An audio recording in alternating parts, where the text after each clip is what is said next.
Je m'appelle Bastien, j'ai 24 ans et j'aime les défis. Je suis un entrepreneur connu sous le nom du Raptor. Il a un podcast dont le nom est 10 000 pas. Dans sa nouvelle saison, il met un défi à réaliser chaque semaine et je me lance dans chacun d'eux en vous documentant leurs avancées. Ces défis étant dans une vision de l'amélioration de soi, il est probable que je les continue pendant plus qu'une semaine. En tous les cas, si je rate un défi, je m'engage à le recommencer jusqu'à son succès. Sans plus attendre, passons au défi de la semaine.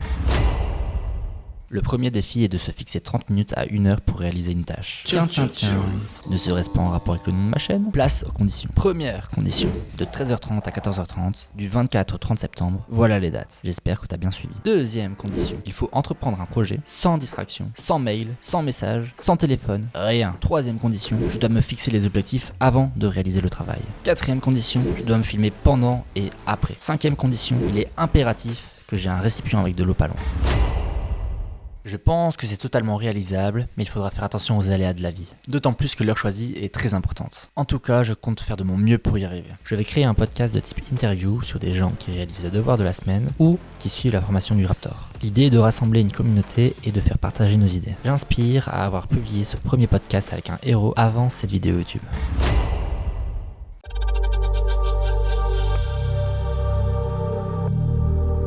Premier jour réalisé. Bilan du premier jour, j'ai trouvé ça très intéressant, j'ai été très concentré pendant un certain moment. Et aussi j'ai marqué que je n'avais pas internet où j'étais, et ça j'avais pas prévu. En tout cas, vous voyez le temps, il fait super beau, c'est hyper motivant. Il risquerait d'y avoir des compromis. Cette semaine j'accueille des gens qui seront là à cette heure-là. Je vais essayer de faire en sorte que ça aille mieux, le mieux possible. J'ai pas trop eu le temps, j'ai fait mes devoirs juste après avoir été à la salle. Le timing était respecté, donc pas de problème. Deuxième jour, réalisé. En fait, ça s'était tellement bien passé que j'ai complètement oublié le ressenti. Ça m'est arrivé plusieurs fois pendant la semaine et ça fait bien sûr partie des échecs. Je l'accepte et je vais devoir travailler sur ce problème. Troisième jour, échoué. Vous avez bien compris, je n'étais pas là ce jour-là. Ce jour-là, j'accueillais des gens et c'était trop compliqué pour moi de le faire. C'est donc un vulgaire échec. Je le savais quand j'ai commencé ma semaine et je ne l'ai pas pris en compte. Grave erreur. Aïe, ce jour-là, j'arrive en retard. Mais j'arrive.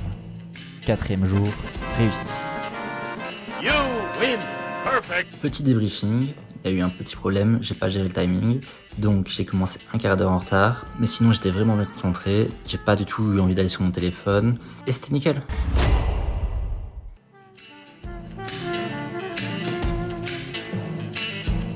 Cinquième jour, réalisé.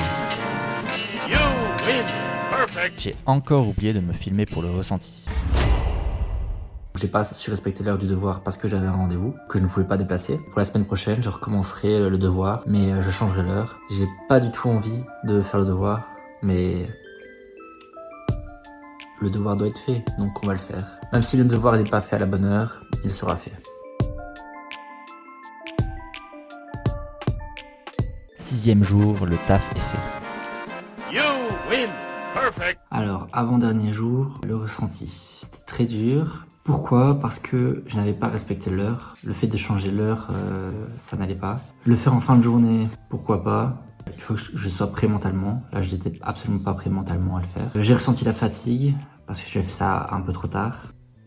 Et voilà. Je vais faire une petite parenthèse. J'avais prévu de faire un marathon et je n'avais pas fixé de date. Je savais que ça devait être bientôt. Suite à une mauvaise nouvelle, j'ai décidé de le faire du samedi. Samedi étant le 7e et dernier jour, j'étais épuisé. Je n'ai donc pas su faire mon devoir de la semaine. J'ai accepté avec l'accumulation des échecs que je ne ferais pas le devoir de la semaine ce jour-là. Je l'ai donc décalé au lendemain. 7e jour, échoué. C'est le dernier jour, on sait que la semaine a été totalement ratée, mais on le fait quand même. Table rangée, café préparé, cruche remplie, c'est parti. 8e jour, réalisé. C'est l'heure du ressenti, un peu déçu de moi sur la semaine. J'ai absolument pas réussi le défi. Je suis fier de moi pour ce que j'ai accompli hier. Je vais absolument refaire ça. Je veux vraiment améliorer ça. Je ne veux plus qu'il y ait le moindre souci. Je veux le faire tous les jours à la même heure. Je veux que je sois concentré. Je veux avoir fixé mes objectifs. Voilà, c'est mon ressenti. Là, l'heure qui est passée, ça a été. Mes objectifs n'étaient pas assez bien déterminés. Je me suis rendu compte que j'avais arrêté la caméra sans rien dire de plus. Je vais m'expliquer. Je n'avais simplement aucun objectif à part avancer sur le projet. J'aurais absolument dû créer des objectifs à faire sur l'heure. 1 ou 2 objectifs. De telle manière à ce que, quand l'heure est finie, au moins un objectif est fini sur tout ça. Du moins, c'est le but, c'est le principe d'un objectif. Petit aparté sur le fait que je n'ai pas fait le devoir pendant la semaine en question, tout simplement parce que je n'ai pas commencé les devoirs avant cette semaine. Je vous rassure, j'ai fait tous les devoirs, je me suis mis à jour, et donc maintenant je fais chaque devoir pendant la semaine en question.